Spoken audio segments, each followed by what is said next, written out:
हरियाली तीज व्रत बिना कथा के अधूरा माना जाता है। जब भी आप हरियाली तीज का व्रत रखें तो इसकी पौराणिक कथा जरूर सुने। सुनने मात्र से ही आप पे जो आदि शक्ति की कृपा बरसती है। आखिर क्या है हरियाली तीज की पौराणिक कथा, ये जानने के लिए आपको वीडियो को पूरा देखना होगा। श्री शिवाय नमस्तुभ्यम। आपका स्वागत है मेरे चैनल ज्ञान लोक में। जो हरियाली तीज व्रत की कथा, पौराणिक कथा कुछ इस प्रकार है। भगवान शिव ने पार्वती जी को उनके पूर्व जन्म के बारे में याद दिलाने के लिए कथा सुनाई थी। हरियाली तीज व्रत कथा इस प्रकार है। शिव जी कहते हैं, पार्वती, बहुत समय पहले तुमने हिमालय पर मुझे वर के रूप में पाने के लिए घोर तप किया था। इस दौरान तुमने अन्न जो जल त्याग कर सूखे पत्ते चबाकर दिन व्यतीत किए थे। किसी मौसम की परवाह किए बिना तुमने निरंतर जो तप किया था। तुम्हारी इस स्थिति को देख के तुम्हारे पिता बहुत दुखी थे। ऐसी स्थिति में नारद जी तुम्हारे घर पधारे। जब तुम्हारे पिता ने नारद जी से उनके आगमन का कारण पूछा तो नारद जी बोले, हे गिरिराज, मैं भगवान विष्णु के भेजने पर यहाँ आया हूँ। आपकी कन्या की घोर तपस्या से प्रसन्न होकर वह उससे विवाह करना चाहते हैं। इसके बारे में मैं आपकी राय जानना चाहता हूँ। नारद जी की बात सुनकर पर्वतराज जो अति प्रसन्नता के साथ बोले, हे नारद जी, यदि स्वयं विष्णु जी मेरी कन्या से विवाह करना चाहते तो इससे बड़ी कोई बात हो ही नहीं सकती। मैं इस विवाह के लिए तैयार हूँ। फिर शिव जी पार्वती जी से कहते हैं, तुम्हारे पिता की स्वीकृति पाकर नारद जी विष्णु जी के पास गए और यह शुभ समाचार सुनाया। लेकिन जब तुम्हें इस विवाह के बारे में पता चला तुम बहुत ज़्यादा दुखी हुई और तुम मुझे पाने जाने कैलाश पर्वत शिव को मन में ही अपना पति मान चुकी थी और तुमने अपने व्याकुल मन की बात अपनी सहेली को बताई।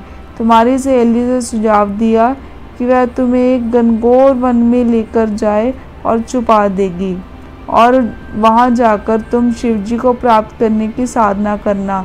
इसके बाद तुम्हारे पिता तुम्हें घर में ना पाकर बड़े चिंतित और दुखी हुए। वह सोचने लगे कि यदि जो विष्णु जी बारात लेकर आ गए और तुम घर पे ना मिली तो क्या होगा। उन्होंने तुम्हारी खोज में धरती पाताल एक करवा दिए, लेकिन तुम कहीं ना मिली। तुम वन में एक गुफा के भीतर मेरी आराधना में लीन थी। भाद्रपद तृतीया शुक्ल को तुमने रेत से एक शिवलिंग का निर्माण करके मेरी आराधना की, जिससे प्रसन्न होकर मैंने तुम्हारी मनोकामनाएं पूरी की। इसके बाद तुमने अपने पिता से कहा कि पिताजी, मैंने अपने जीवन का लंबा समय जो भगवान शिव की तपस्या में ही बिताया और भगवान शिव ने मेरी तपस्या से प्रसन्न होकर मुझे स्वीकार भी कर लिया है। अब मैं आपके साथ एक ही शर्त पर चलूँगी कि आप मेरा जो विवाह है भगवान शंकर के साथ ही करेंगे। पर्वतराज ने तुम्हारी इच्छा स्वीकार कर ली और तुम्हें घर वापस ले गए। कुछ समय बाद उन्होंने पूरे विधि विधान से हमारा विवाह किया। भगवान शिव ने इसके बाद कहा कि हे पार्वती, तृतीया को तुमने मेरी आराधना करके जो व्रत किया था उसी के परिणाम स्वरूप हम दोनों का विवाह संभव हो सका। इस व्रत का महत्व यह है कि मैं इस व्रत को पूर्ण निष्ठा से करने वाली प्रत्येक स्त्री को मनवांछित फल देता हूँ।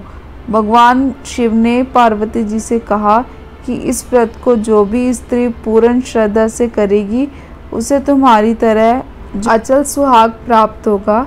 ये थी हरियाली तीज व्रत की पौराणिक कथा, जिसे सुनने मात्र से ही आपका कल्याण होता है और भगवान शिव शंकर और माता पार्वती की कृपा आप पे बरसती है। जो भी ये हरियाली तीज का व्रत रखता है और इसकी कथा को सुनता है उसकी पति की आयु लंबी होती है और उनकी जोड़ी हमेशा बनी रहती है।